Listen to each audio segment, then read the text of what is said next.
Good evening, everybody. So as you all know, we had a local nutritionist, Kylie, from the Everyday Essential, come and have a chat to us at the gym last week. We went over lots of things like meal planning, we went through a whole food shopping list, etc. So it's got me super inspired to do more meal planning at home. I do eat reasonably healthy, but I struggle with getting it all ready and stuff like that. I feel like I'm always constantly chasing my tail when it comes to food and life in general, so I thought this might help.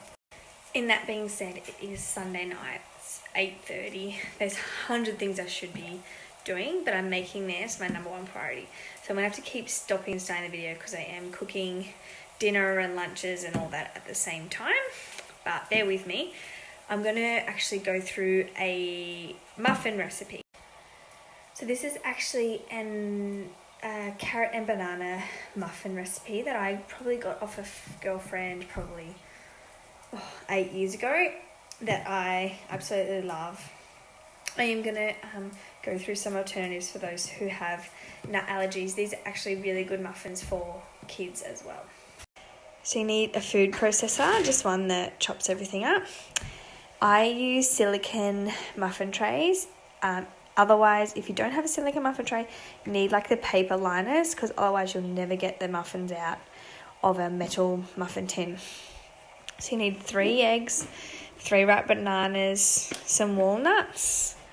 What have we got? It says 1.5 carrots, but I am using 2 small carrots, some bicarb soda, coconut oil, cinnamon, apple cider vinegar, some dates. It does say almond meal. I'm actually all out of almond meal, so tonight I'm going to be using wholemeal flour. You could use coconut flour or any other type of flour that you like. So first of all, you need to preheat your oven at about 170 degrees. Then in a bowl, mix all the dry ingredients together. So you've got 2 cups of whatever flour you're using, so almond meal, almond flour, coconut flour, wholemeal flour. Then we've got 2 teaspoons of baking soda. The recipe does say 1 teaspoon of sea salt. I'm not a huge fan of salt in cooking, so I just did a tiny little pinch. Then we've got 1 tablespoon of cinnamon in there. Mix that all together. So now in the food processor, we want to break up your 3 ripe bananas, pop them in there, your 3 eggs, a cup of dates, and 1/4 cup of the melted coconut oil. And you want to put that on until it's combined thoroughly. So once you've blended all of those ingredients together, you can add your 3/4 cup of walnuts. Otherwise, if you're allergic to nuts, you can put in some granola or some type of muesli, or you can leave it out, that's fine. And then you're going to put your, I just dropped that everywhere, 1.5 carrots. I just did 2 carrots because I only had small carrots. And then we're just going to pulse that just so it still stays in there, but it just breaks the walnuts up a tiny little bit.